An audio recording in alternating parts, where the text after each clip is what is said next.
स्वागत है आपका बी न्यूज नेशन में। मैं हूं आबिद हुसैन शेख। बीजापुर में सड़क व्यापारियों को हटाया महानगर पालिका ने। पिछले 30 साल से बीजापुर के बस स्टैंड से सटे कंपाउंड की दीवार से लगकर व्यापार करके अपने परिवार का पेट पालने वाले गरीब सड़क व्यापारियों को बिना नोटिस के हटाया। पालिका कमिश्नर ने इस पर अपना आक्रोश जताया। कारोबारियों ने दूसरी जगह कारोबार करने के लिए जगह उपलब्ध कराने की बात कही है।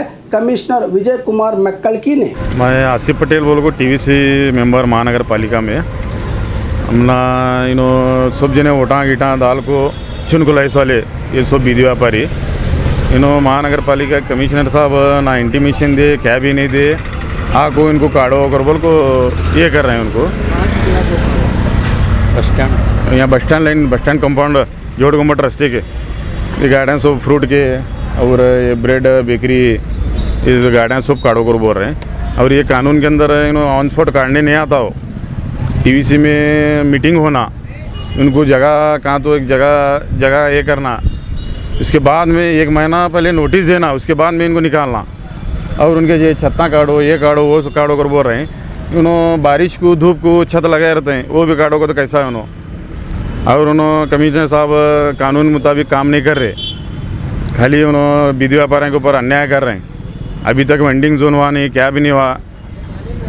अब खाली बीदी व्यापारियों के ऊपर दौर्जन्य कर रहे हैं। ये यहाँ पर क्या बोल कर हटाया जा रहा है बीदी व्यापारी? क्या नहीं, डेवलपमेंट का काम है कर बोल रहे हैं। डेवलपमेंट तो हो रहा नहीं। कितने ठेले थे यहाँ पर? यहाँ है नहीं तो एक 18 से 20 ठेले हैं। सभी को हटाया जा रहा है या सिर्फ गिने-चुने लोगों को हटाया जा रहा है? ಅದೇ ತಾವು ಬಸ್ ಸ್ಟ್ಯಾಂಡ್ ಪಕ್ಕ ಇರ್ತಕ್ಕಂಥ ಏನು ತಾವು ಅಲ್ಲಿ ಬೀದಿ ವ್ಯಾಪಾರಸ್ಥರು ವ್ಯಾಪಾರ ಮಾಡ್ತಾರೆ ಅಲ್ಲಿ ಇಮಿಡಿಯೇಟಾಗಿ ಬಂದು ತಾವು ತೆಗೆದಿರುತ್ತೆ ಅಂತ ಕೇಳ್ತಿದ್ರಿ ಆ ವಿಷಯಕ್ಕೆ ಸಂಬಂಧಪಟ್ಟಂಗೆ ಈಗಾಗಲೇ ಅವರಿಗೆ ನಾವು ಹಲವಾರು ಬಾರಿ ಅಲ್ಲಿಂದ ತೆಗಿಬೇಕು ಅಂತ ಹೇಳಿದ್ವಿ. ಮತ್ತು ಸುಮಾರು ಜನ ವ್ಯಾಪಾರ ಮಾಡಲಾರ್ದೆ ಅದರ ಸ್ಟೋರೇಜ್ ಥರ ಮಾಡ್ಕೊಂಡ್ಬಿಟ್ಟಿದ್ದಾರೆ.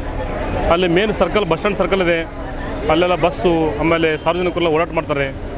ಸಿಗ್ನಲ್ ಪಕ್ಕಕ್ಕೇ ಸಾಕಷ್ಟು ಸುಮಾರು ಒಂದು 50ರಿಂದ 60 ತಳ್ಳು ಗಾಡಿಗಳನ್ನ ಇಟ್ಕೊಂಡು ಅಲ್ಲಿ ಸ್ಟೋರೇಜ್ ಥರ ಇಟ್ಕೊಂಡಿದ್ದಾರೆ.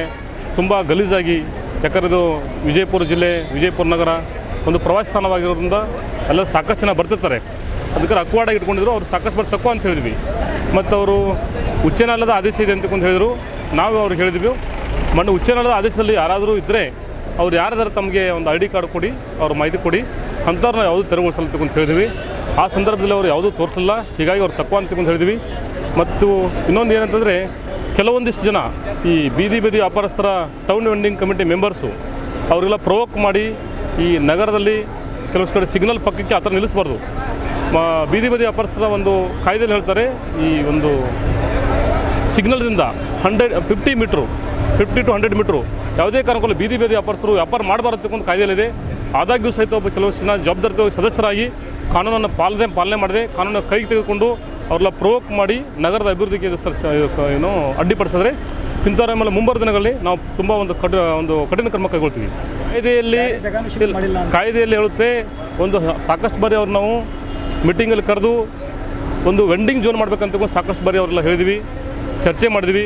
ಪ್ರತಿಯೊಂದಕ್ಕೂ ಅವ್ರ ಸದಸ್ಯರೆಲ್ಲ ಅಡ್ಡಿಪಡಿಸ್ತಾರೆ. ತಾವು ನೋಡ್ಬೋದು, ಇಲ್ಲೇ ಇದು ಅಂಬೇಡ್ಕರ್ ಸ್ಟೇಡಿಯಂ ಅಪೋಸಿಟನ್ನು ಸಹಿತ ನಾವಿಲ್ಲಿ ಗೋಲ್ ಗುಂಬಜ್ ರಸ್ತೆಯಲ್ಲಿ ಸಾಕಷ್ಟು ತುಂಬ ವರ್ಷದಿಂದ ಅವ್ರೆಲ್ಲ ಇಲ್ಲಿ ವ್ಯಾಪಾರ ಮಾಡ್ತಾಯಿದ್ರು. ಅವರಿಗೆಲ್ಲ ಕೂಡಲೇ ಅವ್ರನ್ನ ತೆರವುಗೊಳಿಸಿ ಪಕ್ಕದಲ್ಲೇ ಅವರಿಗೆ ಒಂದು 2 ಮರ ಇದ್ದಾವೆ, ಅಲ್ಲಿ ಕೆಳಗಡೆ ವ್ಯಾಪಾರ ಮಾಡ್ಕೊಂಡು ತುಂಬ ಚೆನ್ನಾಗಿ ಅನುಕೂಲ ಮಾಡಿಕೊಟ್ಟಿದ್ವಿ. ತಾವೇ ನೋಡ್ತಾ ಇದ್ರಿ, ತುಂಬ ಚೆನ್ನಾಗಿ ವ್ಯಾಪಾರ ಆಗ್ತಾಯಿದೆ ಅವ್ರಿಗೆ. ಈ ಥರ ನಾವು ಕೆಲವಷ್ಟು ಜಾಗಗಳನ್ನ ಐಡೆಂಟಿಫೈ ಮಾಡಿ ಅವರೆಲ್ಲ ಒಂದು ಅನುಕೂಲ ಮಾಡಿಕೊಡ್ಬೇಕಂತ ನಾವು ಭಾಳ ಒಂದು ಒಳ್ಳೆಯ ಉದ್ದೇಶ ಇತ್ತು. ಈ ಪ್ರತಿಯೊಂದು ಕಾರ್ಯಚಟುವಟಿಕೆಗಳಿಗೆ ಅವ್ರು ಅಡ್ಡಿಪಡಿಸೋದು, ಆಮೇಲೆ ಅಲ್ಲಿ ನಾವು ವ್ಯಾಪಾರ ಮಾಡೋಕ್ಕಾಗಲ್ಲ.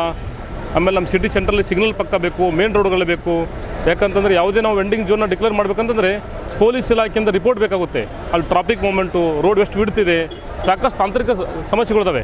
ಅವನ್ನೆಲ್ಲ ನಾವು ಮುಂಜಾಗ್ರತೆ ಪರಿಶೀಲಿಸಿ ನಾವು ವೆಂಡಿಂಗ್ ಝೋನ್ ಡಿಕ್ಲೇರ್ ಮಾಡಬೇಕಾಗುತ್ತೆ. ಮುಂಬರುವ ದಿನಗಳಲ್ಲಿ ನಾವು ಈಗಾಗಲೇ ಸಾಕಷ್ಟು ಪ್ಲೇಸ್ಗಳನ್ನ ಐಡೆಂಟಿಫೈ ಮಾಡಿದ್ವಿ. ಅಲ್ಲೆಲ್ಲ ಒಂದು ವೆಂಡಿಂಗ್ ಝೋನ್ ಡಿಕ್ಲೇರ್ ಮಾಡೋಕ್ಕೆ ಕ್ರಮ ಕೈಗೊಳ್ತೀವಿ. ಅವರಿಗೂ ಸಹಿತ ಮುಖ್ಯ ರಸ್ತೆಗಳು ವ್ಯಾಪಾರ ಮಾಡಲಾದ್ರೆ ಸಬ್ ರೋಡ್ ಇದೆ, ಅಲ್ಲೇ ನಾವೆಲ್ಲ ಕ್ಲೀನ್ ಮಾಡಿಕೊಟ್ಟು ಅವ್ರು ವ್ಯಾಪಾರ ಮಾಡೋಕ್ಕೆ ಅನುಕೂಲ ಮಾಡಿಕೊಟ್ಟಿದ್ವಿ.